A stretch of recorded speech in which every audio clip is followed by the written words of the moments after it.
So this weekend is going to be a little bit more in-depth intro to Tantra. I think most of you have a good background in Buddhism. Some of you have tons of background in Buddhism because it sounds like everybody has at least a Kriya Tantra empowerment. Is there anyone who has no empowerments whatsoever? You all have at least Kriya Tantra. That's great. We can go into a bit more depth. So we'll go ahead and officially start. And we'll set our motivation. Sangye chudon sogi chunam lai janchu padudani kapsuchi dage chunyan ki pe sonam ki drola penchye sangye drupa sho sangye chudon sogi chunam la janchu padudani kapsuchi dage chunyan ki pe sonam ki drola penchye sangye drupa sho sangye chudon sogi chunam la janchu padudani kapsuchi dage chunyan ki pe sonam ki drola penchye sangye drupa sho. Just letting the motivation connect.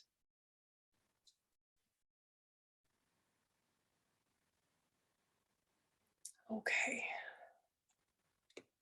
So just so we're starting on the same page, we're remembering that Buddhist Tantra is for Mahayana practitioners to accelerate the path to enlightenment for the benefit of all sentient beings.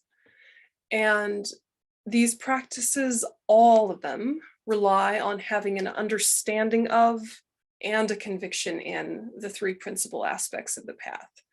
And I think that when we're having struggles in our tantric practice, going back to these three principal aspects of the path is a really good way to get yourself some foundation grounding and to kind of get your momentum back. So when we're looking at the three principal aspects of the path, you've of course got renunciation, the determination to be free from samsara. You've got bodhicitta, the mind of enlightenment. And you have correct view, the wisdom realizing emptiness. And so without these three, you're not practicing Buddhist Tantra. If you're practicing a sadhana and it's, you know, it looks like Tantra, it sounds like Tantra, if it doesn't have these three embedded in it, meaning embedded in your mind, then it's not Tantra and it's not going to work. And so that's something that we have to keep looking at again and again. It's like if you're having a recipe for a cake and you follow all the directions, but you forgot to turn on the oven, it's not going to work even if all the ingredients are there, because the fundamental power to bring it together is absent. So they don't work or they become dangerous. So without renunciation, Tantra just becomes another cause for samsara. Without bodhicitta, Tantra reinforces self-cherishing. And without correct view, Tantra reinforces self-grasping. So when we're just sitting with, like, what is my practice so far? Like, what are the main struggles? And you're making it really specific and individual. When you want to sit down on your cushion, what gets you to want to? And when you don't want to sit on your cushion, what is it that blocks you? And you just kind of sit with, is it the absence or presence of one of the three principal aspects of the path? And I'm guessing for most of us, when we don't sit on our cushion, it's lack of renunciation. Yeah, we have a good, kind heart. We have a general belief in the wisdom realizing emptiness. You know, we have a general belief that all things are lacking inherent existence. We have not probably realized that, but we believe it to be true. We see that things are dependently arisen. That makes sense. Excellent. Bodhicitta, we want to work for the welfare of all sentient beings. Excellent. Yep. Renunciation. Renunciation feels like you're giving something up. And by sitting down, you're giving up your fun time or your relaxation time, or things have to be done with work, or things have to be done in the household, or things have to be done, so I can't sit down right now. There's always excuses. because of the short-sightedness built into our samsaric view. So our samsaric view says, today is what you're doing and it's present in the wrong way. Of course, we're always wanting to be present, right? But without renunciation, you're present in an incorrect way. So you're present with kind of a immediate gratification mentality that says, look, I could do my practice right now. I've got time, I've got space, but I could get away with it if I don't. You know, I'm a nice enough person, I'm relaxed enough, you know, I'm friendly enough, I'm wise enough, I can get away with not doing my practice today. Instead, I'm gonna do whatever. And then the days go by and the days go by and our whole life rushes away from us, all of those days without practice. And it's so hard to get into the long view that says, yeah, today's practice doesn't have an obvious, tangible, immediate benefit.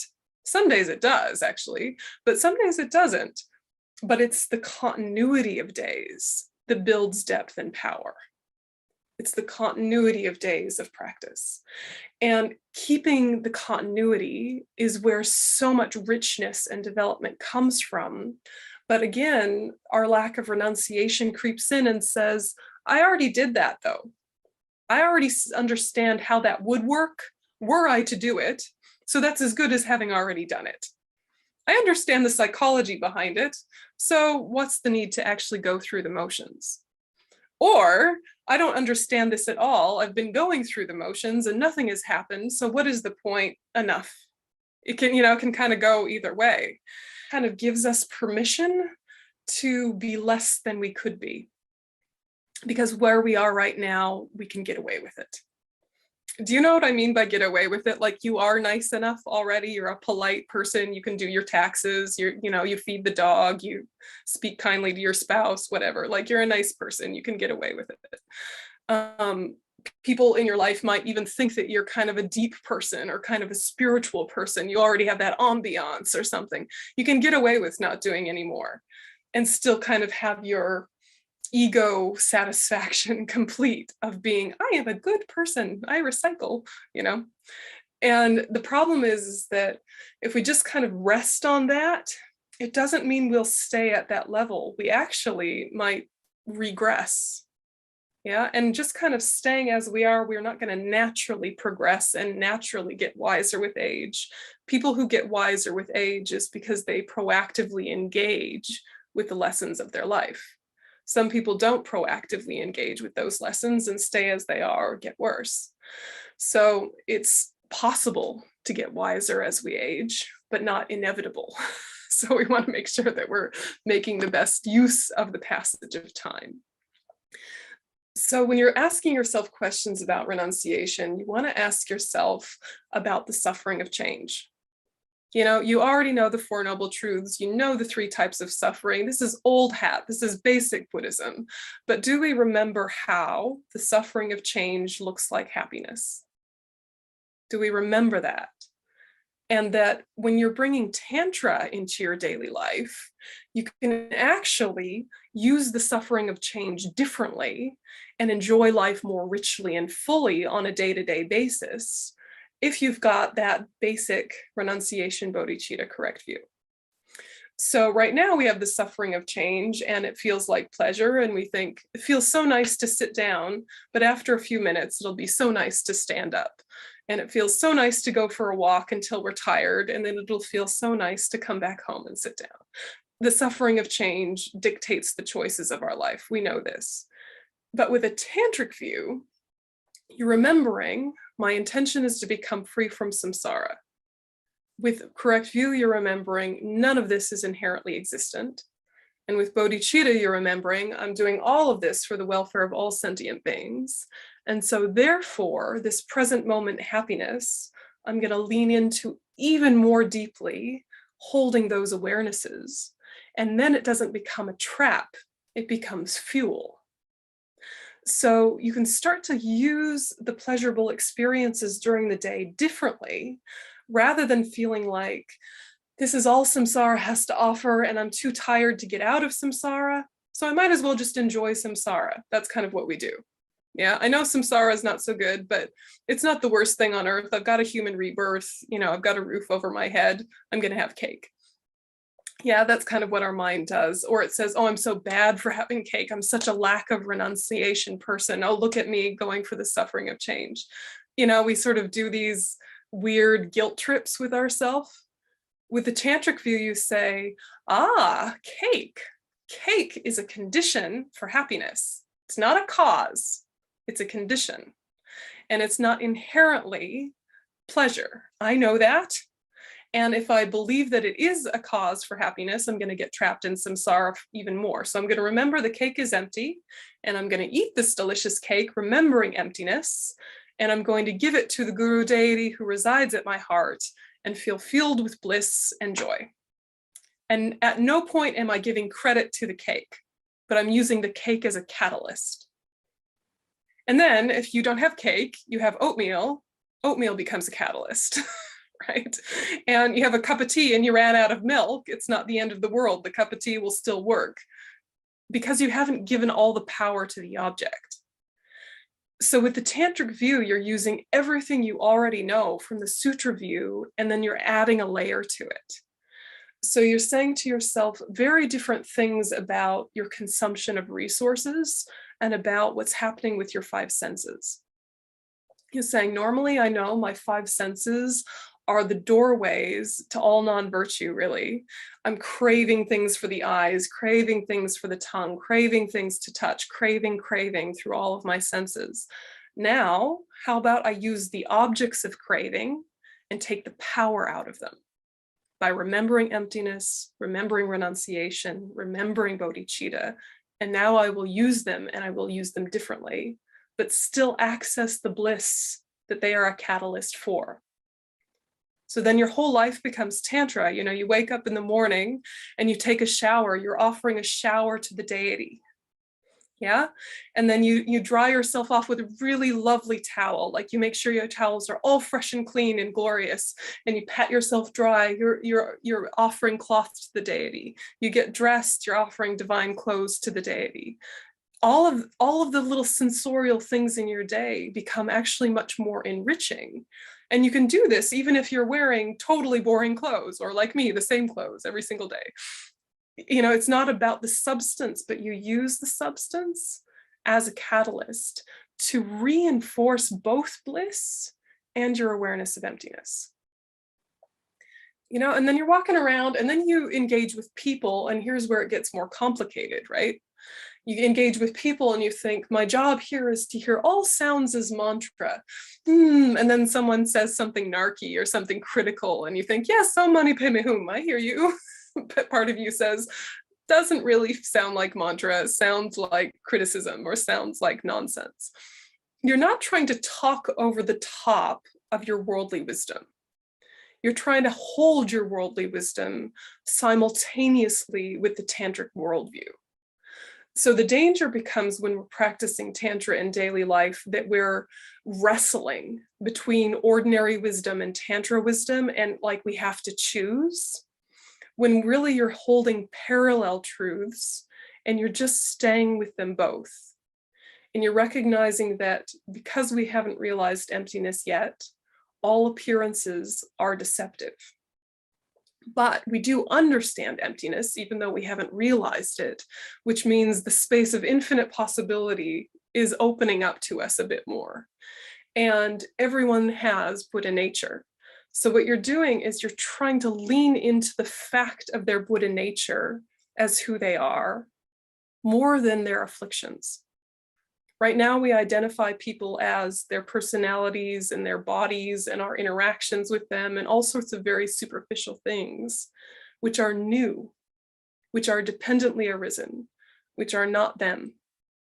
And we think, this is them. If you go deeper and you think, all right, they are just merely labeled on the collection of aggregates, that doesn't give you really a sense of anything to engage with, even though that's true. So with the Tantra view, what you're trying to do is say they are empty of inherent existence, and from emptiness, they will arise as a Buddha eventually. So I'm going to relate to them as the Buddha they will be. because the potentiality for that is already there in this present moment. And time itself is a dependent arising. So these are all very kind of cosmic philosophical ideas, but when you're walking around in daily life, you're thinking, this person has the relative aspect that I'm engaging with, which will be totally deceptive because my mind creates the deception because of my innate ignorance. And this person has an ultimate nature, which is their emptiness. So I'm going to notice both things, and I'm going to choose to engage with what is closer to truth. And seeing them as the deity is actually closer to truth than seeing them as their afflictions. Do you feel what I'm saying? So it's not like you're ignoring the fact that they're being critical and grumpy and awful, and it doesn't mean you become a doormat, and you can still be assertive or still be skillful or do whatever you need to do in terms of worldly wisdom, but you're seeing it as the display that it is. You're seeing it much more like a movie that you're half interested in, rather than the movie you've been sucked into and you believe the drama as real. So is it a bit like with the teaching on the two truths? I remember Geshe Tashi talking about the seeing sort of the dependent arising and the emptiness, and seeing those two truths as the two aspects, two sides of the same coin. So is it something like that? Yeah, exactly. It's just kind of the elevated way of engaging with that teaching. Mm-hmm. So, with pretty much all teachings in Buddhism, they're going to go into a category of like the basis, the path, or the result, right? And the basis is going to be like the Buddhist science, psychology, philosophy, just how things are category, the basis. And the basis is the two truths. Right. So the two truths, conventional truth and ultimate truth, are just how things are, right? Conventional truth is truth for people who haven't realized emptiness, right? So it's not true, right? And ultimate truth is emptiness. But that's just the way things are. What do you do with that material? That becomes the path, right? Method and wisdom. And the result of that is the Buddha bodies. So the reason why Tantra is so much quicker than Sutra is that it has practices that correlate with the result much more directly. Yeah, much more directly. So taking the result as the path, this whole tantric psychology is something that is very delicate, because without a fundamental conventional sanity, you get really weird really quickly, or you get really disappointed really quickly. Or, you sort of start to think in overly idealistic sort of rose-colored glasses terms, or very kind of egocentric weirdo terms, or, it can really go the wrong way really easily. Or if you're, fairly grounded, but you would take these things the wrong way, then you think, all right, that's a nice imagination. That's a nice picture to have in my head. And yeah, I can think of people in that way. And then what? And you can get kind of disappointed and kind of a letdown feeling. And is that it? And of course it's not it, but it's something that then becomes integrated with the sadhana practice and the use of the channels, winds, and drops in the body. And it all starts to merge together really beautifully. And then we bring in the conversation of the guru. So it's something that when you're in the experimental trial phase of any class of Tantra, it's going to feel a bit silly. Yeah. Or it's going to feel a little bit too far away, or too mystical, or too magical, or it's going to feel like some kind of pop psychology, positive thinking nonsense. And it's really easy to get kind of disillusioned. And then you see the lamas, or you see advanced practitioners, and you think, they are amazing. There's obviously more going on than what I've understood, but no one is explaining it to me. That feeling, right? So you're like, so obviously it's more than pop psychology. Obviously it's more than some sort of mystical thinking that just is like helpful, because look at them. They have like a presence and a stability and just kind of like a radiating open heart about them that is different to normal people. Yes. And you think, how did they get that way? Apparently through Tantra. What are they doing? And the sadhanas, you know, when you read the sadhanas, the practice manuals of any class of Tantra, at first you're kind of like, oh, is that it? I thought Tantra was this amazing, secret, profound, you know, complex, what? It's just refuge and bodhicitta and the four immeasurable thoughts, then 7-limb prayer, and then some nice visualization and some mantra, and then I'm done. So, all right, that's nice, but where's the magic, right? Can happen. And part of it is that it is an oral tradition. Part of it is also that these short sadhanas, these practice manuals that we're given, these are like an outer scaffolding for a much larger picture that only the commentaries reveal or the longer sadhanas show. So these very short practices that we're given are not meant to be done on their own, divorced from the context, the commentary, and long sadhana. They're more ones that advanced practitioners use to remind them of the longer sadhana and the commentaries. But in this day and age, it's the other way around. We get these short versions, and sometimes that's the only version we ever see. And we wonder, where's the rest? You know, and you have to really dig and ask and request and hunt for the longer versions and the commentaries. And you have to be proactive with your lamas and say, I would like a commentary on ... you know, and then it's quite a profound thing, but you have to be proactive and ask. And if they say no, ask again later, you know. Don't badger them, obviously, but, you know, just keep asking, and that creates the cause to get a lot of these teachings that we've been missing over time. So just speaking personally, and I'm guessing a lot of you will resonate with this, at first having experiential teachings like Lama Yeshe's Intro to Tantra is very inspiring. It's just really inspiring. It's so beautiful. And then after a while, the inspiration turns into, okay, but how though, right? And then you switch to kind of Geshe style, which will involve a lot of lists. Yes, a lot of lists and a lot of definitions, perhaps some charts, some debates, some logic, some technical jargon, some all, you know, it gets very scholarly very quickly. And you think, okay, so that's how, but that's a little intimidating. And, you know, you think, I'm a smart person, I can learn things, but how are they even using English? That's even not a normal way to use English. What?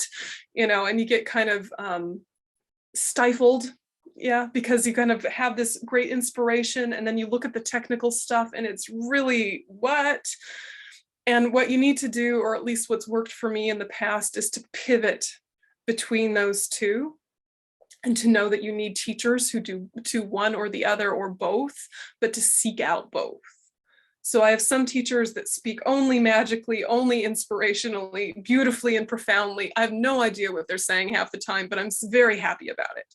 You know, I'm happy, I'm uplifted, I'm joyful. Could not tell you a straight sentence after 3 hours of teachings. It's just an experience, yeah. And then I have some teachers who are much more Geshe style, and there are detailed points, and those points add the structure to the inspiration. So just kind of like look at your tantric practice very strategically and say, I need a bit of structure, I need a bit of inspiration, and I need to pivot back and forth, structure, inspiration, at a pace that works for you, but also a pace that is just gently pushing you, not at all painfully, not at all forcefully, not in a way that's going to trigger guilt and shame and all that nonsense, but just a little bit of momentum. And then if you have your tiny little short sadhana, you start to add some layers to it. Yeah, so you'll say your refuge in bodhicitta, which seems like your same refuge in bodhicitta you've seen the whole time. You realize, oh, there's a beautiful merit field specific to this deity. And there's a whole visualization and way of approaching it. And there's a whole meditation that goes with it. Oh, okay, so I'm going to do my refuge and bodhicitta prayer, plus all of this commentary I've learned about it. And then the rest of the sadhana as written, nice and gentle. And then you learn a little bit about the next section, and you kind of expand that out and do a little bit more there. And eventually you have a way of expanding each section of your tiny little 3-page sadhana. Doesn't mean you have to do it in the expanded way every single time, It means you've got options. You think, okay, this month I'm giving all of my energy to the mantra visualization, and I'm going to do the rest of it in an abbreviated way. And then the next month, I'm going to give all of my energy to the purification section and do the rest of it in an abbreviated way. So it's a way of staying very engaged with the same practice day after day after day, but not getting overwhelmed by all the millions of things you could do with it. Yeah, so you're not putting pressure on yourself, but you're also keeping it alive and rich. And when there's parts of it that you keep getting stuck on every time, don't feel like that's a blockage. Feel like that's an invitation to ask a good question the next time your lamas come to town. You know, and you just save up your lama question list. Simple as that. And, you know, that's something I need to check on. And you just keep asking until you get the answer. And sometimes even just clarifying the question, the answer comes to you through some book you're reading. So half the battle is getting your questions clear, I think. Yeah, Max, go ahead. Okay, thank you. I mean, I love your explanation. I mean, the aspect of it of really kind of feeling how you feel into your own world and tantric experience. But the thing that I always find most difficult around a lot of it is things, especially around the mandala, because the aspects around the architecture just so taken from kind of Indian culture, certain aspects of it, and they're going all off and also offering the precious elephant, the precious queen, the precious minister, stuff like that. I mean, I appreciate the beauty because I love the aesthetics of enlightenment, and I'm into art and enlightenment, and I love that stuff. I can appreciate it, but I'm also offering, you know, the just the kind of different cosmological aspects of it don't resonate. Yeah. So I mean, I get some people have tried some new stuff. So look, I don't know, they have some kind of quasi, slightly kind of new age kind of quantum mechanic idea and so forth. But I don't. Some of the cosmologies and some of the mandalas and the actual architecture of that I find quite difficult because it doesn't resonate with my kind of cultural experience. Like I think I look at the like yak tail fans. Yeah. What, don't you have yak tail fans at your house? No, maybe I need to start. But I just it was that special thing about yak tail fans. I thought I'm not quite sure how to relate with that. Pearls from sea monsters and yeah. No, I know, and the thing is, it's a little bit like I don't know if your teachers ever told you in school that once you know the rules, then you can know which ones you can break, right? And it is a little bit like that, where just because it's unfamiliar doesn't mean there's not profundity there. Of course, you know that, but to kind of study the mandala enough to know what is the essence of each of those things and what they represent, then you can start to play with it a little bit and say, okay, for me, you know, this balustrade and this scaffolding and all of these architectural terms I had to study because I became a tantric practitioner. I'm not an architect. I don't know what a balustrade is, you know, whatever, like all these things that you have to look up when you're doing these big, long sadhanas with these big, elaborate mandalas, is that when you read the commentary, you realize this is symbolic of this is symbolic of that, and it actually becomes quite a magical thing. And then you can kind of gently play with the parts that you can play with and then stay firm with the parts you should stay firm with. But when you're offering a mandala, as opposed to visualizing the mandala of the deity, when you're offering a mandala of the universe and that cosmology, that is really just saying everything that is beautiful and wonderful in the universe, I offer to you, the guru deity. So that you can already start to play with a little bit, and weaving in the fact that the 37 aspects of enlightenment and your practice itself is the main thing the teacher wants. Yeah, what's the best present? It's not the yak tail fan, it's not the precious minister, it's what those things represent, the practice. You know, so you think I'm offering my practice, and it's symbolic of the beautiful things in the universe, like those fireworks I saw that one time, like that beautiful meadow I drove by getting here, like this, like this, like this, you know. So you can already start to play with that one. But in terms of the mandalas of the deities, that kind of sacred geometry, there is something profound in holding the structure of that, but it's way more fun if you learn the commentary, because otherwise you're just in this weird house with 4 doors. You feel like, this is terrible feng shui. Why are there 4 doors? You know, and you get all kind of like, what? And why are the walls different colors, and et cetera, et cetera. So don't throw the baby out with the bathwater just because there is that invitation to be a bit artistic and playful with some parts of it. Other parts really do try and be as traditional as you can be, but with a really flexible mind. Like I try and think about, I don't know, Russia's on my mind, of course, because Ukraine, et cetera, et cetera. And I was remembering when I visited Russia, those beautiful churches were really different to the churches in the United States. And they didn't have as much stained glass windows. They had more mosaics and different kind of art. And when I walked in, I didn't really have any expectation of them or need of them. I was just curious. And that's the kind of view I try and take into the mandala, is to be just curious. You're like, so over here's a blue wall. So over here's a yellow wall, and if you have that really flexible mind, then it doesn't feel like a pressure that's imposed. It can feel a lot more playful. So kind of take your tourist, curious kind of mindset to it. And then you're weaving in the practices that they're embodying, and then it has so much richness. So some of the mandala stuff ties into the conversation about the 5 Buddha families, and we're going to talk about that tomorrow. So we'll come back to it, but the 5 Buddha families really helps this whole thing feel a lot more rich and accessible. Yeah. Did you have a follow-up? Yeah, I'm just kind of preemptive question. You may actually get to it, so maybe it's not here now, but I'm also thinking about the more my kind of practice deepens, the more I realize how body-based my practice is, but also how separate that is from the land. And so, I mean, some of the ways I think about, some of the ways that I've been, first introduced to Tantra, is very kind of, I don't know, type of kind of just cerebral, so disengaged from the body, so disengaged from the land. And I think about, I think, as you know, some practitioners, when they practice that their experience of being separate from the land, and how they appreciate the land, and how they work with the land, and how they imagine with the land and nature spirits and so forth, things like that. So I'm just thinking about, so I'm here in the northeast of England. It's a beautiful place, and I'm practicing Tantra. But the relationship I have with the land, it arises in a particular way, and that may arise in a way which is not. So I don't see many. So I practiced 𝐻 for many years. I practiced 𝐻. I've never met many Tibetan demons up in the northeast of England.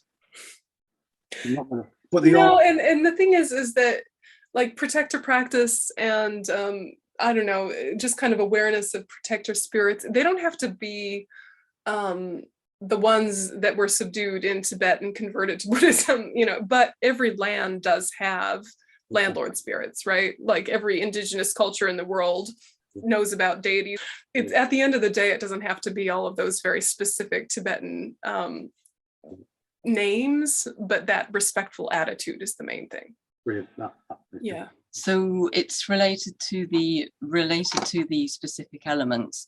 So is there a correlation in that also to how we dissolve in the death process prior to dissolving into emptiness? Correlation? Could you comment on that, please? Well, I mean, I think that you're already there. The link is already there in your mind. We are built from the elements, the same elements that build the earth. It's all completely related. And so when you're practicing Tantra, you are manipulating the elements in your body, the air, water, fire, wind, everything is being manipulated in your body. There is such a benefit to just your breath having mantras associated with it, and then that breath going out, even if you have no realizations. The mantras are so powerful that your breath becomes blessed.